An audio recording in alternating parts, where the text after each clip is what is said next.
Welcome back to the Backwards History Podcast. As always, I'm your host, Will, here with my co-host, Kevin. Say hi, Kevin. Hi, Kevin. Shut up, Kevin. That's not very nice. Well, I say it with love, brother, since we are talking about Valentine's Day. It is that time of the year. Pagan Roots Part 4. Oh, yeah. So, February of every year, Mm-hmm. people are out buying chocolates and candies and giant stuffed bears that their significant other could hide in if they felt like it. You know, we get flowers. Just like all the rest of the holidays we've picked apart, Valentine's Day has its roots way back. Way back. Oh, yeah. We're getting way back in time on this one. Go ahead, Kevin. As William said, we've taken a couple of holidays and picked them apart down to their bare essentials, and they all have pagan roots.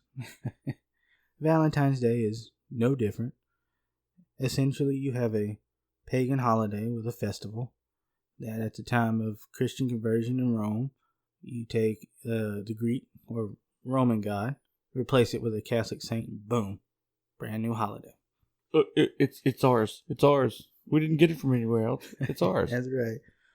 Just like with Halloween, Thanksgiving, and Christmas, Valentine's Day rolls right along with the same old, same old. To help with the transition from pagan religion to Christian religion, we're going to adopt what you have, but we're going to tweak it just a little bit. And, it's brand new now. Now, Valentine's Day is a holiday that you're either happy the day comes or you're sad and depressed and don't want to come out of your house. Because you're weak. Very true. Now, like many holidays, it's one that people just kind of find themselves celebrating. They don't really know why. Why are we doing this every February? Like, why? And many people get into the commercialization of it. You know, it's all a scam by the candy corporations. But it goes much deeper than that. Valentine's Day is based off a Roman fertility festival. Wink, wink. Oh, the Romans. Oh, the Romans. A Roman fertility festival that was held in mid-February called Lupercalia. And I hope I'm saying that right. If not, forgive my southern accent. As I said, this festival took place every mid-February with the Romans. And it had to deal with, and I guess, we'll just say fertility and keep it G-rated right here. Gotta keep that G rating, Kevin. That's me. Anyway, the fertility festival celebrates the coming of spring, where you have the winter going away, spring returning, life is coming back to nature, plants and flowers are blooming, birds are chirping, that whole thing. So it's life is being returned to nature. Just like all the other times, Christianity comes along. The Romans finally adapt to it after resisting for a while. And the Catholics are like, hey, we got this pagan festival people are still really crazy about. To help with the conversion, let's make it a Christian holiday. So Pope Gelasius II decides, hey, you know what? Let's go ahead and take away the Roman god Venus, and let's replace him with Saint Valentine. He has a unique martyr story. So Valentine is a priest during the 5th century Rome. And at this time, Emperor Claudius is like, you know what makes really good soldiers? People who aren't married and don't have kids. They don't have a family to worry about. They're completely focused on their job. So he decrees it that any man in the military is forbidden to marry. Now at this time, when you join the Roman military, you sign up for 20 years. There's no sign up for a couple years. Maybe I'll re-enlist, maybe I won't. It was a career. And if you made it to 20 years, you get to retire. Unless you died. And then you didn't. So I guess that's a form of retirement. It's a permanent retirement. Retire from everything. So Valentine, he's like, this isn't right. I don't agree with this. You're telling people that you can't marry, which is a Catholic rite. So he starts to marry soldiers in secret. Well, if you look at it on the surface, this is treason. the emperor has decreed something. You're going behind his back and deliberately defying him. So when it's discovered what he's doing, he's arrested, thrown in jail. And the story goes, and this isn't exactly based in strong historical sources, but he writes a letter to his loved one, and at the end, he puts, "From your Valentine."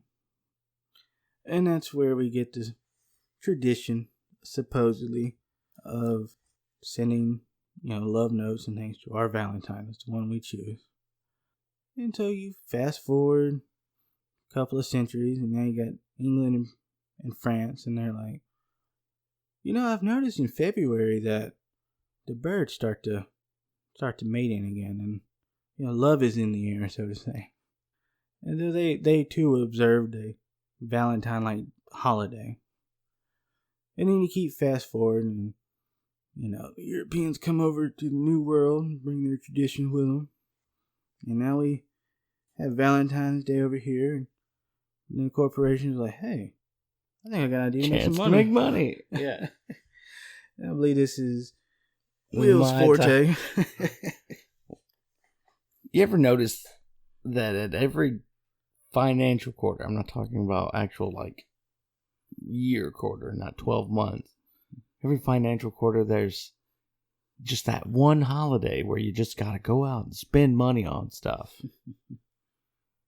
Valentine's Day just happens to be the one for this portion of the year. Because think about it, you don't have anything else. Not really. You don't have anything until summertime. People start spending money again, and then you've got back to back. You've got Halloween, Thanksgiving, Christmas, but the beginning of the year has really nothing. You gotta have that money somehow, right? Gotta boost them sales numbers. We gotta stimulate the economy. You can't swing a dead cat without hitting Valentine's decorations and cards and candy and all that crap. You've got this year I saw before they even had Christmas stuff out, or before the time to buy or sell Christmas decorations, that kind of stuff. Valentine's Day stuff was already out. This was early December. Yeah. So I guess technically it would have been last year. But if you don't have someone to buy something for, you're seen as a sad, lonely person. You couldn't possibly be happy by yourself. You need to rush out and find you a Valentine, right? Right. I mean, I'm speaking from not really having a Valentine's Day where I did not have somebody, because I'm a bit of a serial monogamist, but tiny bit. From relationship to relationship, I had one by February most every year. Like clockwork. Right. But my view may be a little skewed on that, but I don't know. Like my wife, she doesn't even like Valentine's Day, so I'm getting off easy, She didn't care anything about it. And it's not a trap. Not all of them are true. It's not a trap in this instance. Most of the time it's a trap.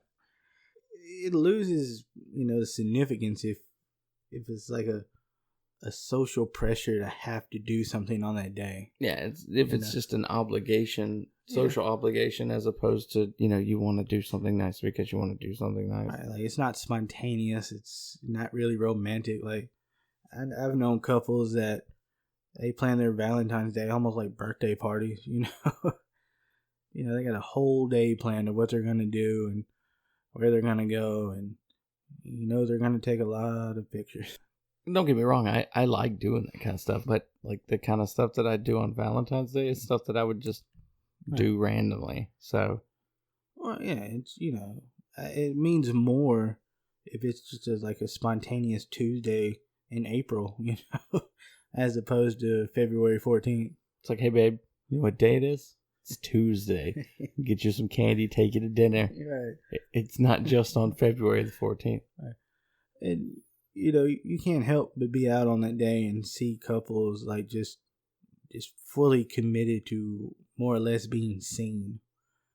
Oh, look at us. We're doing all this fun stuff on Valentine's Day because we're so in love. But yesterday they were fighting openly on Facebook. Right. Oh, those are my favorite. Oh, God. Train wreck relationships are fun to watch. But yeah, if you really want to do something special with someone, surprise them. Now, here's a hot button. Hot button. It's time for it. It's time for Will's take. No, it was already time for my take, Kevin. You already gave me the reins here. Now maybe take him back. Who's the co-host? Actually, technically, we're both co-hosts, but the feminist movement, oh Lord, still loves them some Valentine's Day. But they're the strong, and ladies, if you're listening, I'm not talking bad about you. Mm-hmm. Okay. But you've got the crowd of strong women don't need a man to pay for nothing, blah, blah, blah. Mm-hmm. Same people that will scream that from the hilltop are also the same people that would get really upset if a man expected that treatment on Valentine's Day as opposed to the normal status quo, air quotes. Of a man paying for everything on Valentine's Day, a man making the plans, a man, doing all these things. If a dude dared ask to at least go Dutch, they'd lose their minds. And that's, I think it's funny, it's all empowerment and all I can do for myself until I want you to do for me. Right. And to your point, it is like a certain subgroup, I guess, of people who kind of have that mentality. Because you certainly see it. I know just people I know in general, like, oh, I'm so excited. Next week's Valentine's Day, and my man better do this. Oh, this, he and better that. do this, better do that. Like, ladies, you're lucky that he's doing anything. But yeah, it brings me back to my point before. Like, if he's expected to do it and he's required to do it, is it as good as if he just did it? If he just decided to do it, like, I understand wanting to, feel appreciated and wanted and all that. I certainly do. I have human emotion from time to time, but if you put this pressure on your significant other to, be spontaneous, well, you lose all spontaneity. It's kind of something that would like be at home on r/choosing beggars, right? Where you ask, you want something, but you're going to be very specific of what you want for free. Okay. Oh, and ladies and gentlemen, because I'm sure a lot of you don't know this, when you get or give that heartfelt, heart-shaped, whatever, whether it be a card or chocolate or my personal least favorite, the chalky little saying heart candies. I don't hate These that. are gross. The sweet tart ones are great, but the chalky ones are awful. The shape of a heart, is actually supposed to be the inverted shape of a woman's butt. The bottom indeed. Just think about that. You're giving your woman the shape of another woman's butt. Or you as a woman are receiving the shape of a woman's butt as a gift. Enjoy. But there's a little bit more history to the meaning of the heart. Just the shape probably came along way later. Yeah. So on the historic side, in medieval times, it was believed that the heart held the memories, all your beloved memories. And in Psalms 119 verse 11, it says, I have hidden your word in my heart that I might not sin against you. Saying that you're holding the word of God in your heart. And there are stories that claim that upon their death, female saints would have their hearts removed and cut open, and there would be inscriptions of the word of God found inside their heart. Come on. Now that's a little hard to believe besides the inscription part, but that they were performing any kind of autopsy like that back in the day, because that was considered very sacrilegious. Defiling the body. Right, the body is the temple. Right. And that's your vessel. You're not, even after death. It was many centuries later, before autopsy and any kind of anatomy was done. Any studies on anatomy was. That would be in the Christian world. Right. We know the Aztecs and the Mayans were cutting people's chests open and taking the heart to sacrifice to their gods. And there are other examples around the world of cultures being a little more advanced when it comes to human anatomy. But that's a discussion for another time. I think we already discussed the Mayans a little bit. A little, but there's so much to cover. I was a little freaked out and intrigued and thought it was awesome when I saw, like, I've actually been to the Mayan city and saw the altar where they would cut people open and take their hearts out. Very Indiana Jones of them. Oh, don't get me started. Kali Ma. Yeah. Temple of Doom. Yeah. If you haven't seen it, you should see it. Yeah, go ahead. I fully endorse anything with Harrison Ford in it, let's be honest.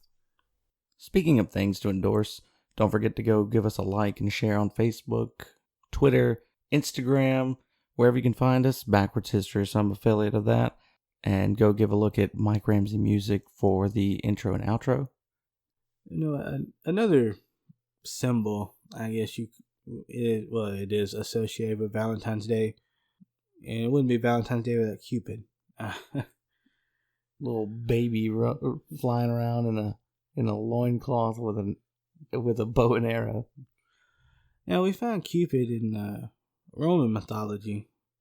He's the son of Venus, as the goddess of love. Now, if you know anything about Roman history, you know they stole everything from the Greeks and renamed it. And then the Christians did the same thing to the Romans, and so on and so forth. But anyway, in Greek mythology, he's known as Eros, the son of Aphrodite. Essentially the same thing, just different names.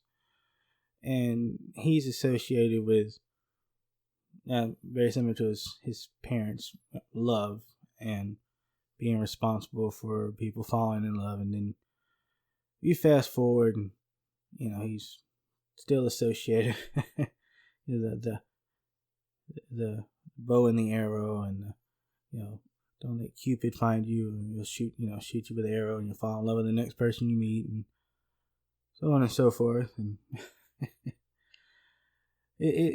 I've always been fascinated by what stays, what gets twisted, and what just completely gets lost. I still think it's funny that the heart is a butt. That's just hilarious to me.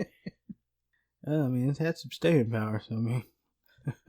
But the fact that no one ever really kind of noticed. No one knew that. And it's everywhere. It's everywhere. So once you know that it's a butt. You have red butts everywhere. For a while, like all of you listening, I bet you cannot go around after you hear that and not think about a butt every time you see one of the little heart shapes on Valentine's Day this year. Yeah, you can't unring that bell. It'll take you a while to wash that one out. But now you know. That's thought process that even bleach couldn't get out your head. But as always, we're just two dudes with a microphone. We don't want you to take us as experts. We don't even want you to take anything we say as fact.